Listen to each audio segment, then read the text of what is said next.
All right, welcome everyone. Ready to dive deep. Today we're tackling a topic that's, well, let's face it, a bit of a universal head-scratcher. Death. Yeah, it's one of those things we all think about, right? I mean, who hasn't pondered what happens after we die? Exactly. And for this deep dive, we've got some excerpts that explore death from all these different angles, cultural, philosophical, spiritual. And what we really want to do is kind of unpack these ideas and help you, the listener, come to maybe a better understanding of it all, or at least grapple with the questions that come up.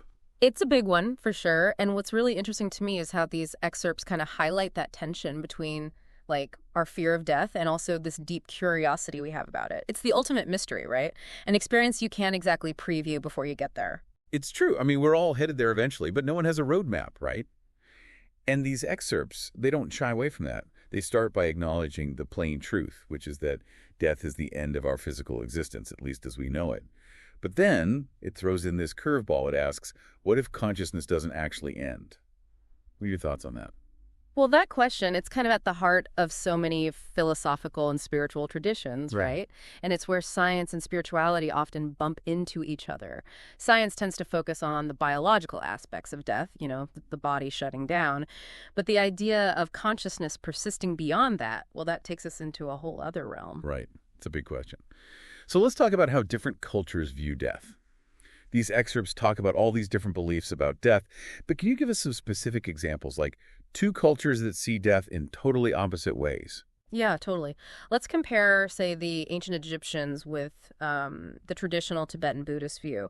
For the Egyptians, death wasn't the end, but like a transition to this afterlife, a continuation of their life on Earth. Like all their burial rituals, mummification, putting all those possessions in tombs. It was all about making sure they had a smooth journey into the next stage. Wow, so they were really set on taking it all with them. Exactly. Now, contrast that with the Tibetan Buddhist perspective, where death is seen as this transition in a continuous cycle of rebirth, like a revolving door almost. And they have this incredible book, the Tibetan Book of the Dead, that lays out like detailed instructions for navigating the bardo, which is that intermediate state between death and rebirth. Oh, I've heard of that book, yeah. So on one hand, you have this culture trying to hold on to the self after death, and the other focused on, like, breaking free from that cycle of birth and death altogether. It's fascinating. Now, these excerpts also bring up philosophy as a tool for understanding death. They mention Socrates, Epicurus, existentialists. But how does thinking about these, like, abstract ideas actually help us wrap our heads around something as real as death? It's less about finding concrete answers and more about using our minds, using logic and reasoning to grapple with what it means to be moral. Socrates is a great example. He wasn't afraid of death. He actually saw it as either like this peaceful sleep where you don't even dream, or as this migration of the soul to another place. So he wasn't sweating it, basically. Right. And because he wasn't afraid, he could really focus on living a good, ethical life. There's that famous quote of his, the unexamined life is not worth living.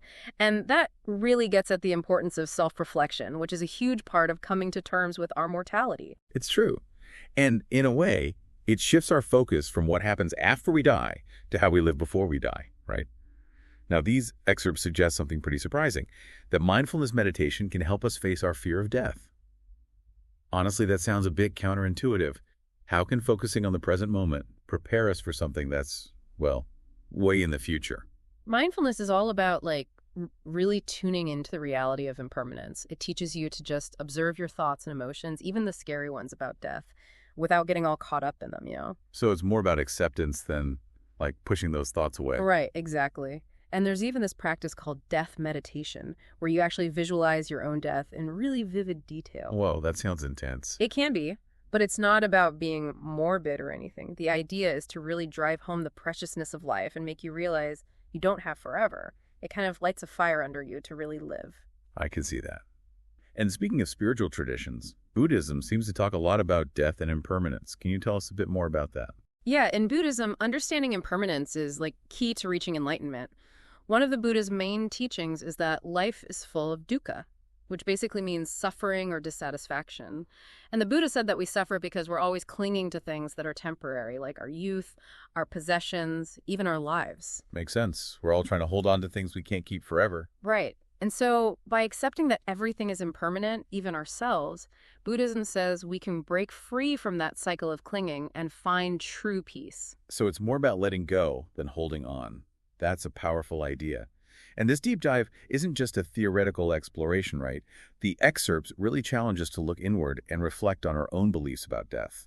Why is that so important? Because whether we realize it or not, our beliefs about death, they really shape how we live our lives. They influence our values, what we prioritize, the choices we make.